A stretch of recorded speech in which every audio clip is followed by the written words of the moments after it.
Bonjour à tous, j'espère que vous allez bien.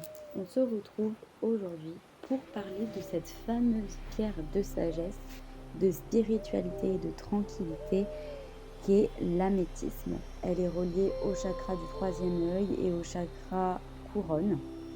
Voilà, donc comme vous pouvez le voir, sa couleur est violet. Elle peut être aller du violet parme au violet foncé, mais elle peut aussi être donc opaque et presque translucide, comme la mienne. Donc c'est une pierre qui va aider, à calmer le stress et l'anxiété. Donc elle va aider donc dans les périodes, par exemple pour les personnes qui font des crises d'angoisse et cetera. Elle va aussi aider les personnes qui ont un sommeil, perturbé, qui ont des comment on appelle ça? Qui n'arrivent pas à dormir tout simplement. Elle va aider à avoir un sommeil paisible et réparateur. Donc pourquoi pas la mettre, près de votre table de chevet ou sous votre oreiller pour qu'elle vous aide à avoir un bon sommeil. Il va aussi améliorer la concentration.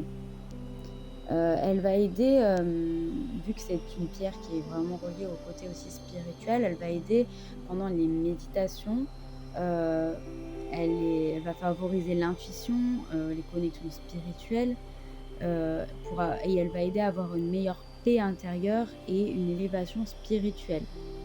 Elle peut aider en cas de dépendance ou d'addiction parce qu'elle est réputée pour, surmonter, tout simplement, les dépendances. Donc ça peut être, alcool, tabac, dépendance, toute dépendance. Tous les comportements aussi répétitifs, néfastes que vous pouvez avoir. Elle va aider à renforcer la volonté et à contrôler en fait, les pulsions. C'est une pierre qui va aider aussi à soulager les céphalées, les maux de tête, à calmer, les douleurs et à réduire les tensions accumulées, notamment, si vous pouvez, la poser sur le front, elle va vraiment aider à soulager vos maux de tête. Elle peut aider aussi, dans les périodes, de grande tristesse ou de deuil parce qu'elle aide à gérer les émotions et à favoriser la guérison émotionnelle. Elle va apporter un certain soutien pendant cette période.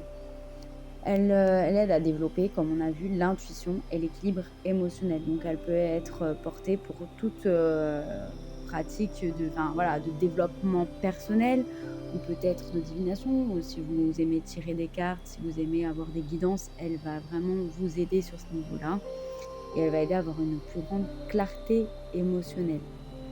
Donc voilà, c'est une pierre vraiment douce et polyvalente qui peut, vraiment être adaptée à vraiment beaucoup de situations. Elle va vraiment vous apaiser. Alors oui, au niveau, de l'entretien, vous pouvez la mettre dans de l'eau salée, environ 2 heures et ensuite, elle, il ne faut surtout pas la mettre au soleil. Il faut la mettre, aux rayons de la lune, une nuit par exemple, ou 1 heure sur un cristal de roche aux rayons de la lune. J'espère que cette, vidéo vous aura plu et je vous dis à bientôt.